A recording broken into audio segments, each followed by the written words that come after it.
سينما سمرة كابيزي رابيزي حيلنا للنار فلتت حبوس دستا سحاب صنيت رفتا نخسر النهار سينما سمرة عب سينما سمرة تطعم زنك نحوري وحاما كوميدي دراما علالات وزاتا سبورت فيلمتا سلام نعاكم يكون كبرات خاتلت سينما سمرة أمنوس مدبنا انتاي تمخرني بالتوحيد وزلهم دبدبيتات إننا مسكنا نخلو بملؤ تقداسنت كم نقربو بأخبارات كنحبركم نفتو بتوسخي اتن مدواتنا هنات زخونا رئيتهم نتحستونا درع سلا زخونو وتر تساتفهم كيف الليلنا نلابو نلو من بقار نيحان تحفتنا زمتنا دبدبي كنقربالكمينا كسافت أمي بأخبارات مسانا خطنحي عدم سلام كمي تخونوا أحواتي عدالو تسينما سمرة بز تدلو زلهم استفالليو مهارتنا زناقعتن مدبات أزيئنا مسكنكو كتقتلوا يخاوة رواجهم زبلكم كتيلا أنا حانت كابتم كابنويح نمدباتكم زكاتات الكوينة حادا شجر سلزقات من زلو خاية نامنوس مدبكم انتايت مخرون دبدابي استدلكم زلهو شمي تعاك أبلي سلاسة خرقت قريبي ساب حجيقن نبورز بهالا فتنكون سنجلي زلهو أبزي أوان زغن حادا قداي بتعما أشاكيرنا اللو نسو خا كاب قدم ساي زعبي لمدا لني قداي تراتيو أب غزانا سدراي قدلي ميدو من خوينوم نتقا خوينا كم دليتي كتقرطي زوعل كاب غزانا وطيقن مزخونه سبن تخيده أب تقاي كوف انتيلو أنا كاب ترات قطبمو شعو خبدي منفحتي قبرلي قرعر عزبل دمتي بترغامي يسمع قرطتك يسعبلي أنا خاب تعمي سكفن ممليسي شغررن اتوم قربتيغن أب كبدي حساخو زغبركو سلازمسلوم بزوح كيتقدسيوم زعلوني أنا جن بقى ممليسي شغرر نايزخل لجن دحن مخونه زتحساسبن زلو صباح نغو حدار مسكبركو كمي كريك نبر مراي سكف زلهو كحسبو خلهو ጭንቀት ይፈጥረል ያለው ካብ ሕጅ ጀሚረ ወላ ከቋርጾን ተፈተንኩ አመር ስለዝኾነና አብኒዩ እነሻዕ ከስተንትኖ ከለሁ ኸዓ ስክፍታይ ይፈጥረል ያለው ስለዚ ክብራት ሓዋተይ ጥራት ኣብ ሓዳር ጽርዋ ኣለወዲዩ ማለት ነፃ መኻን ጽቡቕ ስለዝበሃል ቅድሚ ዝኾነ ነገር ምኽርኹም የድለንሎ ብተወሳኺ ነዚ ጉዳይ ኣወዳትከ ከመይ ይቕበልዎ ይኾኑ ኣብ ኩሉ ሰብ ዲ ዘለኸ እዚ ፀገም ወላስ ኣብ በይነይ ጥራዩ ከተብርሁለይ ይደለለኹ ክቡራት ኣሕዋተይ ካባኹምን ካብ ተዓዘብትን ጽቡቕ መልሲ ይጽበለኹሞ ብተገዳስነት ሓብሩኒ ኣቐዲመን እቱ ገብሩለይ ዘለኹም ምትሕባር ኣዝየ መስግን ካብ ተሸኪራ ዘላ ሓፍትኹም ብምባል ሰይዳትና ላሞ ወገና ነዛ ክብርቲ ሓፍትና ሽግራታ ከይሓፍረት ስለዝካፈለትና ብልብና መስገና ዝተፈላልዩ መርበባት ብምፍታሽ ዝረኸብናዮም ሓበሬታታት ናብ ኣናባኹምን ነብሎለና ስናይ ምክትታል እዚ ናይ ሎሚ ብሓፍትና ተላዓይሉ ዘሎ ኣርእስቲ ምስ ባህልን ልምድን ሕብረተሰብና ዘይልሙድ እኳ እንተኾነ ብባህሪ ግን ኩላህና ደቂ ሰባትን እንስሳታትን ጥራጥ ይኹን ፈሲ ሕማቅ ጨና ይሃልዎ ኣይሃልዎ ጋዝ ከም ዝተፍእ ዘይስሓት ሓቂ እዩ እንተኾነ ግን ኣብ ዘዕቤና ባህልን ልምድን ኣብ ቅድሚ ሰባት ምጥራት ብዘስዕቦ ባህ ዘይብል ድምፅን ጨናን ኣብ ብዙሓት ሕብረተሰባት ዓለምና ከም ነውርን ኣነዋርን ተግባር እዩ ዝቑፀር እዚ ስለ ዝኾነ ድማ እቶም ከምዚ ልምዲ ዘለዎም ሰባት ብሰንኩ ስክፍታን ጭንቀትን ከም ዝፈጥረሎም ይዝረብ ብመሰረት መጽናዕቲ ሓካይን ውሽጣዊ ሕማማት ሓደ ዝኾነ ጥዕናዊ ፀገም ዘይብሉ ሰብ ኣብ መዓልቲ ካብ 5 ክሳብ 15 ግዜ ጋዝ ክተፍእ ከም ዝኽእል እዮም ዝሕብሩ ካብዚ ንላዕሊ ምዝዛይድ ማለት ኣብ ሓደ መዓልቲ ልዕሊ 20 ግዜ ምዝኸውን ግን ዝኾነ ውሽጣዊ ፀገማት ከም ዘሎ ዝፍለጥ እዩ ካብዚ ንላዕሊ ምዝዛይድ ማለት ኣብ ሓደ መዓልቲ ልዕሊ 20 ግዜ ምዝኸውን ግን ዝኾነ ውሽጣዊ ፀገማት ከም ዘለዎ ዝፍለጥ ዝኸበርካ ሓፍትና ልክዕዩ ኣብ ባህልና ጥራት ነውሪዩ እዚ ስለ ዝኾነ ኸዓ ኣብ እትምስርትዮ ዝኾነ ሓዳር ግድንዮ ኣሉታዊ ሳዕቤን ከምጻልኪ እንተኾነ ግን ብሳላ ተበጉሶኺ እዚ ፀገም ብዘይ ዝኾነ ሽግር ኣብ ዝሓፀረ እዋን ክፍወስ ይከኣል እዩ ቅድሚኡ ግን እቲ ጠንቂ ምፍላጥ ኣገዳሲ ስለ ዝኾነ ንመብርሂ ዝኾነና ጠንቅታቱ ክንዝርዝረልኪ ቀዳማይ ብብዝሒ ምውሳድ እዞም ቀልጢፎም ዘይሓቁ ምግብታትን ጥረታትን መስተታትን ንኣብነት ባልዶንጋ ዓደስ ካውሎ ባሮኮሊ ካውሎ ፊዮሪ ካውሎ ብሩክልስ ሶዳ ቢራ መዓልታዊ እንወስዶም ፀባን ውፅኢት ፀባን ልዑል ዓቐን ሽኮር ዘለዎም ልሱሳት መስተን ካልእን ብቐጻሊ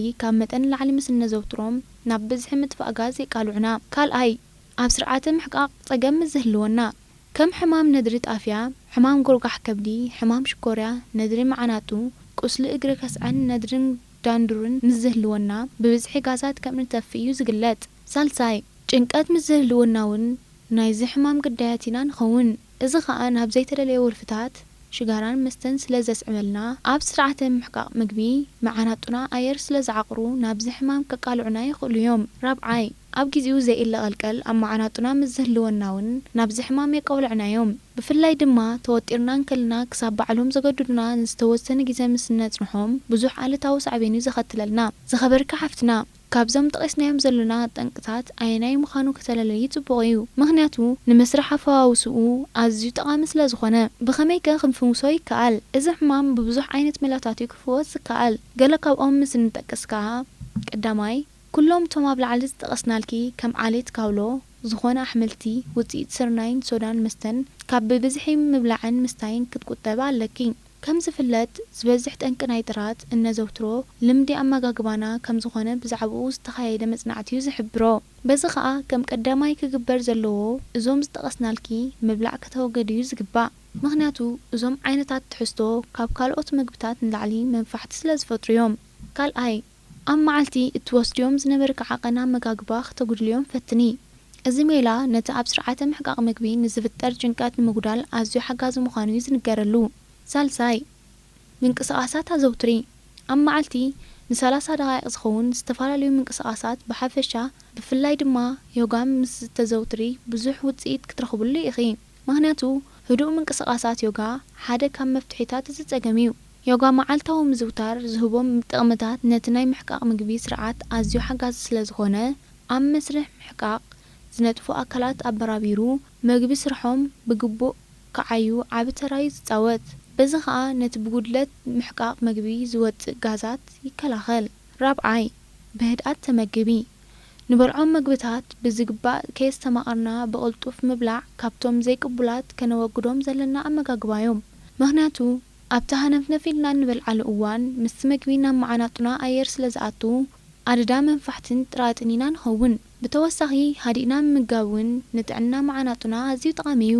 ሓምሻይ ወልፍታት ምሕያኽ ማስቲካ እንተደኣሃልኪ ኣቋርፅዮ። ምክንያቱ ማስቲካ ኣብ ንሕይኸሉ ግዜ መዓናጡና ብኣየር ስለ ዝምላእ ኣደዳ ጥራጥ እዩ ዝገብረና። ሻድሻይ ስብሒ ዝርከቦም ምግብታት ብውሕድ ዓቐን ተመገቢ። ብተወሳኺ ሶዳን ቢራን ዝኣመሰሉ ፈሰስቲ ዘይምዝውታር ተመራፂ እዩ። ሻብዓይ ኣእምሮኺ ነፃ ግበርዮ። እኹል ድቃስ ከዓ ዘውትሪ። ምክንያቱ እኹል ድቃስ ምስ ዘህልወና ኣካላትና ካብ ኩሉ ምንቅስቃስ ስለ ዝዕርፍ ኣብ ምሕቃቅ ምግቢ የዕሪፉ ገለ መዛነዪ ግዜ እዩ ዝረክብ። እዚ ከዓ ኩሉ ግዜ ምስ ደቀስና መዓናጡና ዘድልዮ መኣዛታት ካብቲ ዝበላዕናዮ ምግብታት ወሲዱ ይምስርሖ። በዚ ግቡእ ስርሑ እንተሰሪሑ ድማ ንደገ ዝወፅእ ጋዝ ኣይህሉን ማለት እዩ። ሻምናይ ጅንጅብል ኣዘውትሪ።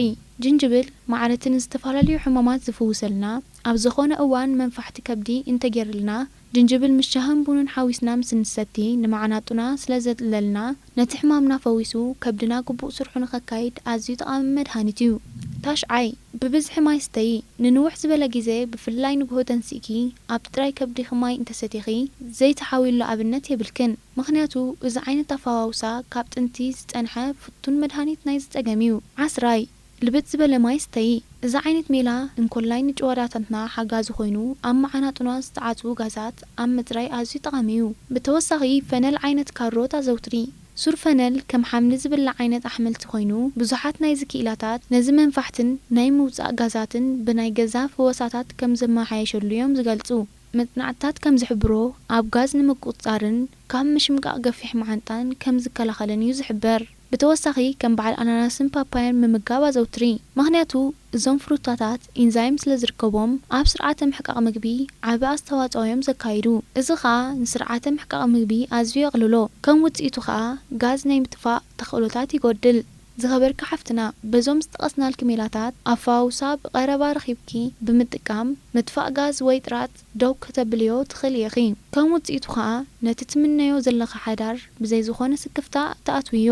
ከነዘኻኽረክን ደሊ ከዓ ኣብ ከብድኺ ብርቱዕ ቃንዛ ምስ ዘለወኪ ተደጋጋሚ ውፅኣት ምስ ዘስዕበልኪ ተምላስ ቃንዛ መላግቦ ደም ዝተሓወሶ ቀልቀል ምስ ትወፅእ ግን ብህፁፅ ናብቲ ኣብ ቀረባኺ ዘሎ ሕክምና ኸይድኪ ክትረኣዩ ዘለኪ።